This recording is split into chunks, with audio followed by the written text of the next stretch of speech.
I'm sure that most of you, like millions of others, were glued to the television set these past several days with Hurricane Ian and tracking all that occurred and the destruction that was left in its path. Today, the program is going to be a little bit different. This is going to be a podcast-only edition of the program because of some of the issues that occurred with the radio station in Florida. I'll give you a complete update in just a moment. This is Truth to Ponder with Bob Bierman. So let me begin by answering just a few questions some listeners have inquired about over the past couple of days. Number one, many of you know that we have a home in Florida, and that home was not damaged. It was in an area that didn't have any major impact at all. It is on the east coast of Florida, well south of Orlando, well south of Jacksonville. And though there were power outages and some minor issues, overall, no issues at our home in Florida. Now, the radio station, on the other hand, WRMI, which is our primary shortwave outlet, well, they took a substantial hit. Now, they may be back on the air Friday night or over the weekend. And what I decided to do, there was a program I had produced. If you listen as a podcast, you would have heard it on Thursday. Well, with WRMI and others being off the air, we decided to just use that program for Friday or when they got back on the air this weekend. And so we're making a little bit of a change, something we've never done before, doing a podcast-only version of Truth to Ponder. And it gives me kind of a unique opportunity to share some thoughts with you and things that are going on in the background that may not be as conducive to the audience on radio, but maybe to you that listen online. This could be some good information and a great help. We've been doing this program now for over 2 years. It started on shortwave, and I pray that it continues on shortwave. I still don't know the extent of the damage at the time I'm putting this program together at WRMI. I know that there are some antenna systems that are going to be severely impacted and may not ever come back online.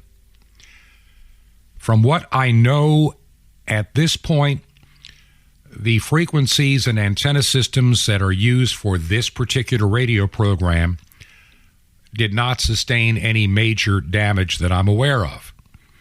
And the transmitting equipment is fine, and power eventually will be restored. I think it already is back on at that site. And so they're beginning to assess the damage, and I know I'll be in a conference call in the very near future on some of the things that'll need to be done there. Broadcast engineers are getting increasingly hard to find, and we're getting older.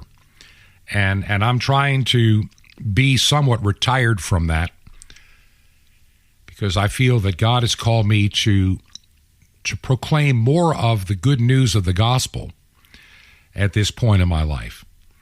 And I'm also 68, so I'm not the young guy that used to climb around this large equipment to fix things.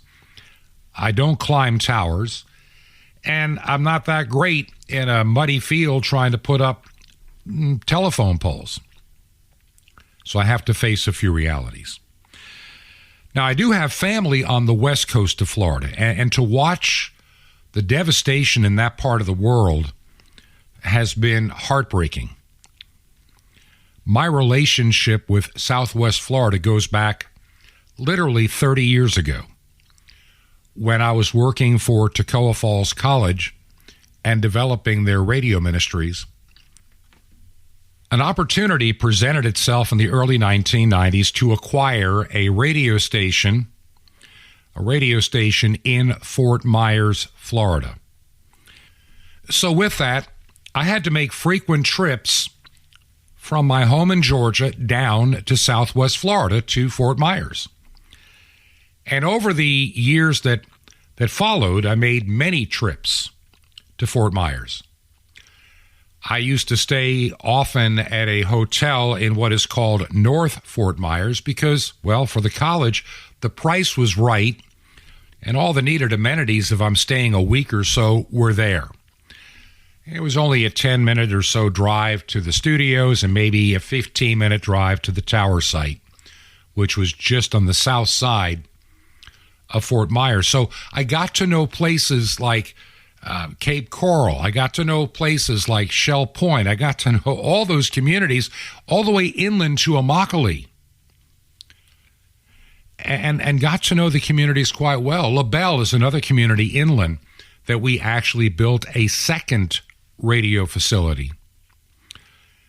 And so my heart knows that region. My late wife and I used to really enjoy any time we could go down and spend a little bit of time together in Florida. And it was my exposure to that west coast of Florida that inspired me years later when I was now in the ordained ministry. When I received the possibility of a call, I had 3 churches to choose from. And one of them was a really dying mission in the Sarasota area, not that far north of Fort Myers.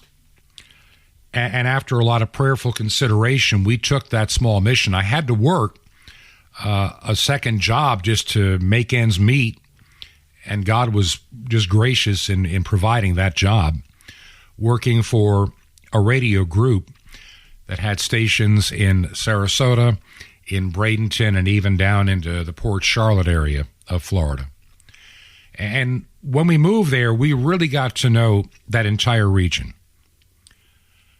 Still went down to Fort Myers quite a bit because I was still doing some part-time work with the college and checking on their radio station for many years. And I really loved the area. And I never thought I would leave there. I have a daughter and a granddaughter that still live in that region. Now, they're up in the Venice and Northport area. They're still without power as I record this program. They had some damage, but it's damage they can deal with. My daughter, thankfully, they have a generator, and they're well prepared. She learned from me, you take nothing for granted. And so my entire family down there is self-sustained, and they'll be fine. But I think of those from Port Charlotte south, heading through Charlotte County into Lee County and down to Collier County into Naples. And I look at the devastation. Now, I understand, and I need to say this, I understand that the media is going to show you the worst possible angle and the worst possible disaster they can bring you because, as we know in the news business, and it doesn't matter if it's CNN or Fox, it doesn't. If it bleeds, it leads. If it's bad news, it's going to be pushed to the top. I learned that early on in my broadcast career, and for a time when I was in the news, it was like you want the most sensational headline to catch people's attention so they don't tune out. And today, it's the most sensational videos of boats tipped on their side, roofs ripped off houses, roads on causeways gone. I can remember after Hurricane Charlie 18 years ago, going to the area of devastation, and there was a lot of devastation. There was a lot of damage. Sure, Charlie was a smaller hurricane, not in terms of power, but in terms of size. But even where it took a direct hit, you'd be surprised on what buildings were still standing and what damage was not done. But then you just go a block away and you'll see homes with damaged roofs or even a missing roof, depending on how it was constructed. And so until I can talk to people that I know in that area, and I'm not going to bother them anytime soon to get an update, all we can do right now is pray. And if you want to help them, all you can do is give to let's just put it this way, a reliable charity. And there are some excellent ones that are doing some wonderful work in that region, just so you know. My wife and I, being Florida residents, and we've watched how Governor Ron DeSantis has prepared for this hurricane and how all the resources were staged before it hit. And in all my years of being around Florida, I've never seen such a rapid response for a disaster, especially one of this size. And so, like I say, pray for those in emergency management, pray for the first responders. There's going to be a lot of sad news coming out of Fort Myers and all the way up to Port Charlotte and down through Naples and even inland with the flooding. Which brings me to the next thing I want to talk about just for a few minutes. And like I say, this is going to be an abbreviated version of the program today, and I've got some other updates that I really, truly need to share with you. Some good news, too, by the way. And you'll hear it before the audience on radio hears it next week. Listening to the complete morons, and that's the nicest and sweetest word I can come up with for the folks at MSNBC and CNN, all trying to glue climate change to this hurricane. If you'd only voted Democrat, if we only had more climate change bills, we wouldn't have had this hurricane. We can fix a hurricane with your tax money. And even when Don Lemon, whatever, I don't know what he calls himself. All I know is he's a complete moron. He is a reprobate, and he is clueless on anything factual. He lives in a fantasy world. And he even tried to get the head of NOAA, the National Oceanic and Atmospheric Administration, to blame climate change and climate deniers on this hurricane, and they were going to have none of it. And I shared something, I believe, the other day. You may have heard when I shared Joe Bastardi, who's with WeatherBell. He's been around the weather business for ages.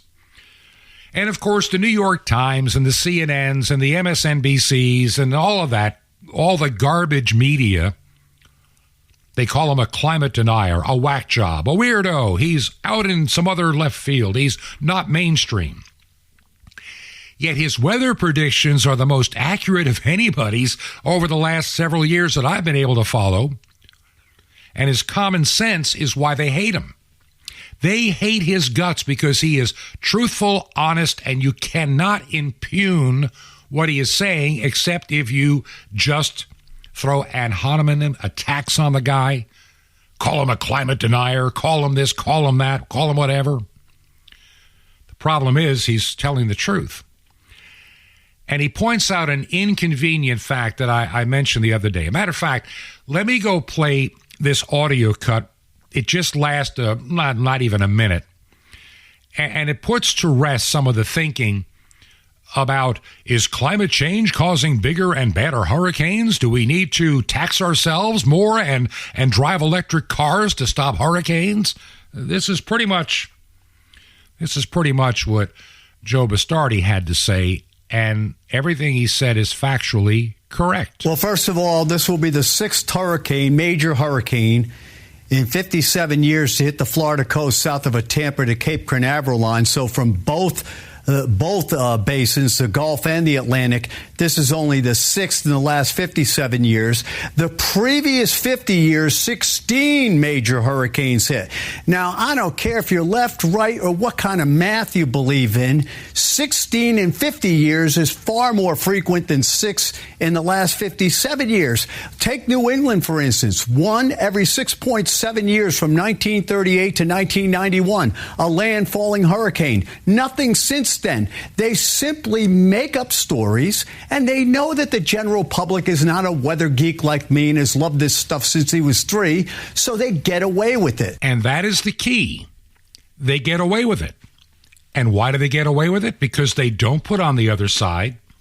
If anybody dares challenge the narrative, if you watch the exchange with Don Lemon or Lamont, whatever it is at CNN, or anybody at MSNBC, Joyless Reed or Joyless Behar at the Spew or the View, whatever they call it, they're all trying to scream climate change, climate denier, blah, blah, blah. And everything they're telling you has no basis in truth, fact, or historical data. None of it. None of it. When I first moved to Florida, back in 1998, on the West Coast, I can remember meeting an older gentleman that lived on my street. He was retired. He had worked for the National Oceanic and Atmospheric Administration, and he had worked in, of all places, Miami at the Hurricane Center, and he had retired. He loved Florida because he hated the cold. He was originally, I think, from something like Ohio or Indiana. I can't remember. And he didn't want to live in the cold weather anymore. And so when he retired, he decided to move from Miami to Venice, Florida. And he had a reason for moving to Venice, Florida versus other places. He'd even considered, the Tampa Bay area, probably like in Pinellas County, which would be really St. Petersburg. That was the other area that he had been looking at. But he just liked the more laid-back community of Venice, Florida that he had moved to. And he was probably in his 70s when I met him. And he shared with me his reason for going there. He said, while the intensity of a hurricane on this coast would be devastating, the number and frequency is going to potentially be lower. And then he explained where he believed hurricanes in the Gulf would generally land. And he said south of Venice, Florida, probably below Port Charlotte and closer to, like between Fort Myers and Port Charlotte. That would be the area. And he thought about going up to Pinellas County because he said, in spite of the fact that everybody talks about Tampa getting hit with a hurricane, he said, I just don't see it happening. At that point, it had been about a good 80 years since Tampa had seen a hurricane. Oh, tropical storms come by all the time. They don't think anything of it down there. People still go out to the store and they still go shopping. Most schools and stuff stay open. With a minor tropical storm, it's a minor inconvenience because they're equipped for it. And as I look back now, he said, everybody's always going to focus on Tampa Bay. It's a big population center. And the devastation from this storm, there's no doubt in my mind, it's going to be massive. And there will be places, obviously, that will never be rebuilt, that were built in many cases back in the 60s and 70s. It's been a long time.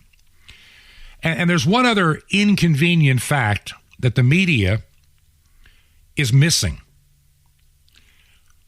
I can remember when I first moved to Florida, back in 1998. That's 24 years ago. And I can remember the neighborhood in which I lived, and I can remember the areas around it that had like nobody living there. I can remember older neighborhoods not far from the Gulf that are now gone because they've been converted to more expensive housing. A lot more people are living in Sarasota County. A lot more people are living in Charlotte County. A lot more people have moved to Lee County and Collier County and even some of the just interior counties from the shore. It's a popular destination. And so the population has grown immensely. The number of buildings that are built on the shoreline. It wasn't that many years ago that there was an area, it's called Minnesota Key, and it's near Venice, Florida. I know the area. And if you were to go back 30, 40 years ago, it was just nothing on those little keys. Nobody lived there. They were not that big. They were little barrier islands. Now they're full of $20 and $30 million homes. So if a hurricane hits there, there's going to be mega millions of dollars in damage, where if that hurricane had hit 40 years ago, there was nothing to hit except a deserted barrier island. And this is true in all over the west coast of Florida. It's true in much of the east coast of Florida. The population of Florida has grown substantially over the recent decades. Let me give you an example of what I mean. 50 years ago, in 1972, 50 years ago, in 1972, the population of Florida hadn't even hit 7 million. It's like 6.9 million. Some people say it was just a little over, but they're saying, yeah, you're looking at 6 million people. Today, it's almost 23 million people. It's like 3.5 times, almost 4 times the number of people living in the state of Florida. And most that retire and move to Florida, they want to be near the beach.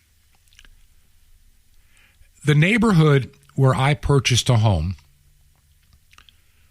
back in 1998, it was an older home, was built about the time that I graduated high school in 1972. And it was the beginning of a small neighborhood. When you look back over some of the newspaper clippings that I ran across of that time, it was one of the first parts of a neighborhood being built. That it took literally until from 72 to 1978 to get it done.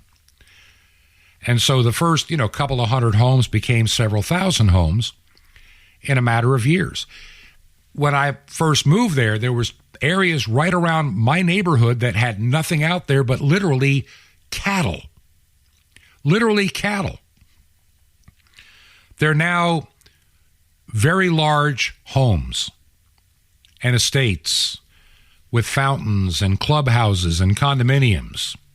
The area has grown immensely. So when you try to say at MSNBC or on, The View, when I listen to these women and men or whatever, doesn't matter what one of these bankrupt networks they're on, these hurricanes are causing more damage and they're bigger and better than ever. No, they are not. As you heard Joe Bastardi say, we had more hurricanes over 60 years ago in a 50-year period than we do now. And we never will know, in 1900, how did we know all the storms? Or even 1920 that were lurking in the Atlantic. We didn't have satellites. We didn't have all these hurricane hunters. We didn't have any of the technology we are dependent upon today to even know. And over history, we have seen where Florida has been completely decimated multiple times by hurricanes. It was 30 years ago, in 1992, that the Miami area was hit by Hurricane Andrew. And at the time, in 1992, the population of Florida had only reached about 12 million, not 23, heading toward 24 million, about half what it is now. About half. And it took another literally 20 years to even get, a little higher to 18 million. And these last years, it's grown immensely as people decided to leave overtaxed states like New York, Minnesota, Michigan, Illinois, New Jersey, you name it. People are flocking from all over to come to Florida, and there's no telling what we're really at now from all of those that abandoned their prior states during the pandemic. We'll figure it all out in the not-too-distant future. So to say, look at all the devastation, it's all because of climate change. No, it's because a lot of people are living in Florida. There are more people in the pathway of a storm. Twice as many as 30 years ago, literally, and almost 4 times as many as you would have found 50 years ago. More major storms hit parts of Florida we never even knew about because they didn't make the news. There was nobody there to report on the destruction. Entire armadas of boats have disappeared over the centuries. Hurricanes are a natural fact of life, just like you remember the ozone hole? We were told that there's a hole in the ozone and it's because of your deodorant spray. You remember that? It's because of your air conditioner. It's destroying the ozone. And the hole's going to get bigger and all of our atmosphere is going to get sucked out and we're all going to die. Do you remember that foolishness? And you remember, as fast as they made a lot of noise about it, it quietly disappeared. Remember, the entire world didn't go to Puron from Freon. You think they waste their money in China on things like that? Of course not.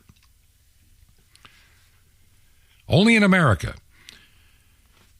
do we believe all of these mischievous lies. It's just what we do best. They figured out one day, and that's when the narrative just vanished one day. Somebody pointed out, he said, the ozone hole gets bigger and smaller over time and has nothing to do with mankind. Has nothing to do with your Freon. Has nothing to do with your deodorant spray. It has nothing to do with any of it.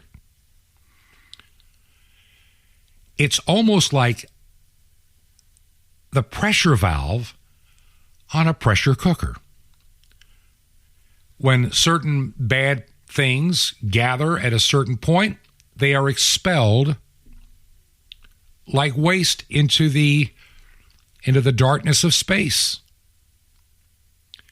And once it was realized it was a naturally occurring phenomena that had been doing that long before, we were an issue with our SUVs and our barbecue grills and our deodorant sprays,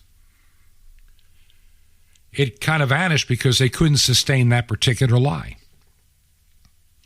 But they've had plenty of time over the last 20, 30, and 40 years to indoctrinate children, which are now college students, which are now working, to believe the lie.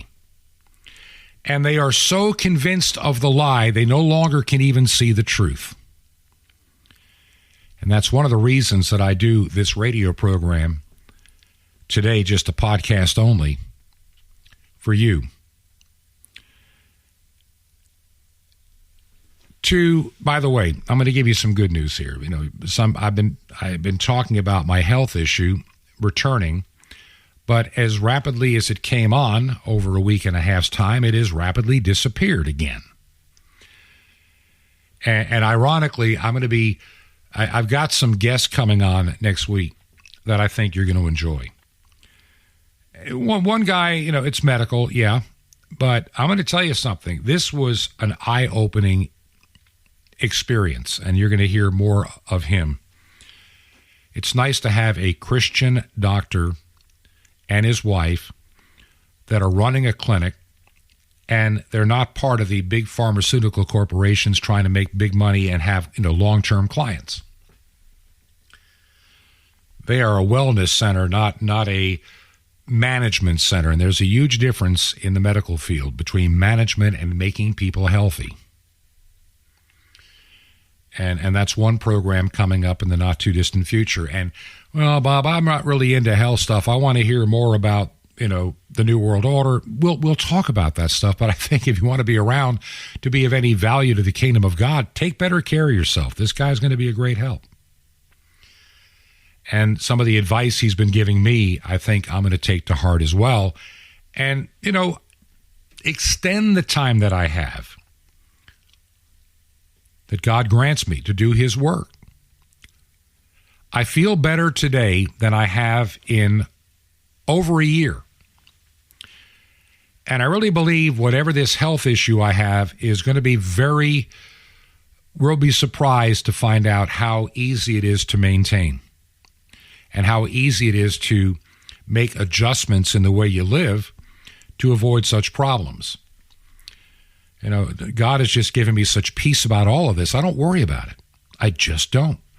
I worry more about having better content on this radio program. I worry more about some of the opportunities that I don't want to see slip away in a period of time that we're about to enter. And I've said this over and over again, and I can't emphasize this enough. I really believe, and I'm not trying to say I'm a prophet on this, but I just expect this.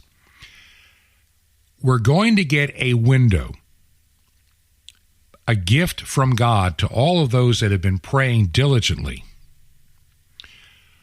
where many people that have been on the fence, the truth is going to be revealed on many, many, many issues.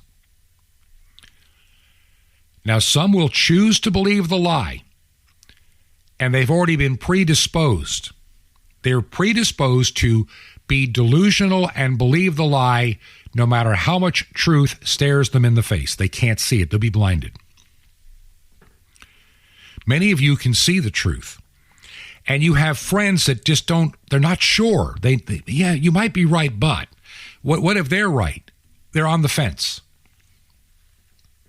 And I think on a number of issues, the truth is going to be revealed, and it's not going to be pretty.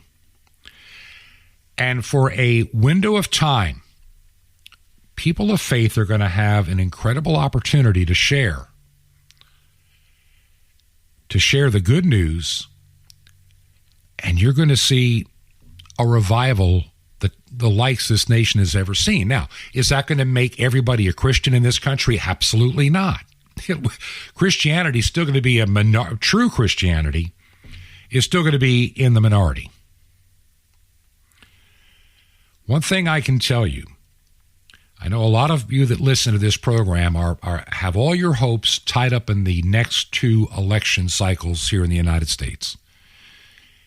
You're putting your faith in the wrong thing. Of course you're going to vote. Of course you're going to do the best you can in voting for the good of this nation.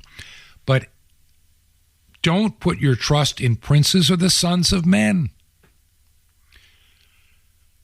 When I vote in November, like 30 some odd days from now, it'll be my 50th year of voting. I started in 1972. 50 years. And I've always tried to do the right thing. I mean, I'm studying the ballot right now of all the candidates, including what judges to retain in the state of Florida.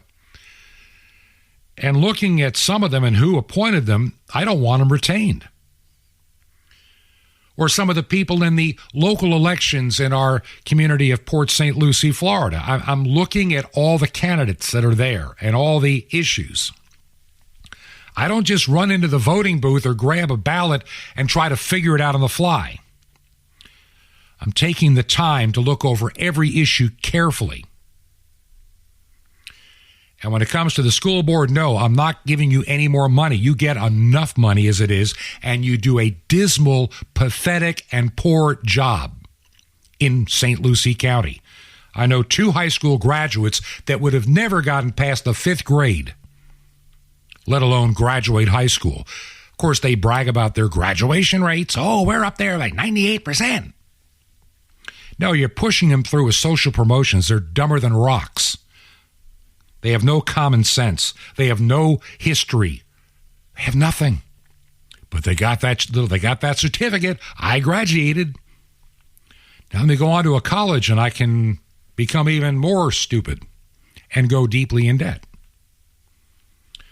and allow myself to be brainwashed. A lot of truth is about to come out, and just trust me on this. I'm also working on a couple of online offerings that'll be ready in the not-too-distant future, maybe a total of 3.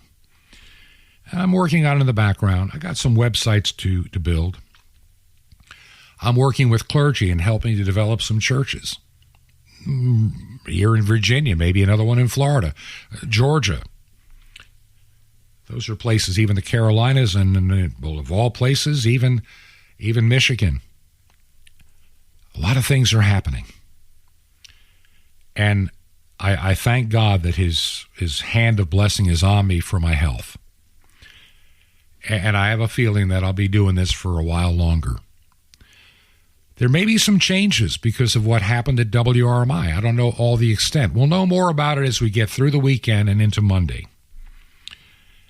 And there's a good chance that yesterday's program will air on WRMI on Friday night or Saturday. And we'll just find out and be ready Monday one way or the other. But pray for them, pray for this ministry, and pray for all those that are trying to help those devastated in the state of Florida. Seeing what happened at that radio station is something that I've always been concerned about because it is in Florida and it is subject and there's some age on the place and it's just not a practical thing to be able to do some of the maintenance you'd like to. It's just not cost effective. You do the best you can. I know a lot of people would disagree, but unless you understand the dynamics and how hard it is, and it's just, it is what it is. But it's still a valuable resource. And they may have to rethink what they maintain and how they keep it going. And how it impacts this program, I can't tell you yet. But there's some opportunity out there, still with shortwave, domestic radio as well. I'm praying about it. And I also see, while we have time, while the window is still open, I don't want to rely on Amazon web servers or any of that kind of stuff. I've got to find ways to put programs like this and other like-minded programs together at a place that's not controlled by the Googles and the Yahoos and the Facebooks and the Twitters. I got to be away from them and the Amazons. I've got to be away from those people. Where you may not be able to find us on a search engine, but you'll be able to find us. Is that making any sense to you? We need to build a community. And yeah, when the internet's down, it'll be down. But while we can, let's do it. Let's build it. It doesn't take as much as you think.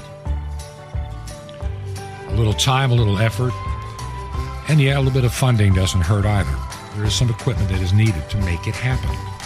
And it can be scaled as you go along. Start at this level, then scale it to the next and the next. Build redundancy in other places. And this is something that's been on my heart and my mind for quite a long time, as many of you know. Now I'm just going to come out and say it. Do you believe in this ministry? Shortwave airtime is still available even if we lose some of it at WRMI. We may have to go elsewhere for part of our schedule. But it may cost a little bit more than I'm paying where I'm at. We don't know yet. So I need to explore, and I need to be able to react as quick as I can to sustain the program.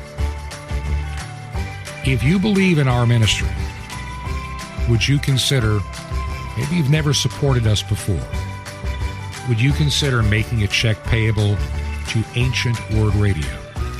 Ancient Word Radio, and mail that check to our new mailing address, which is Post Office Box 510. Post Office Box 510.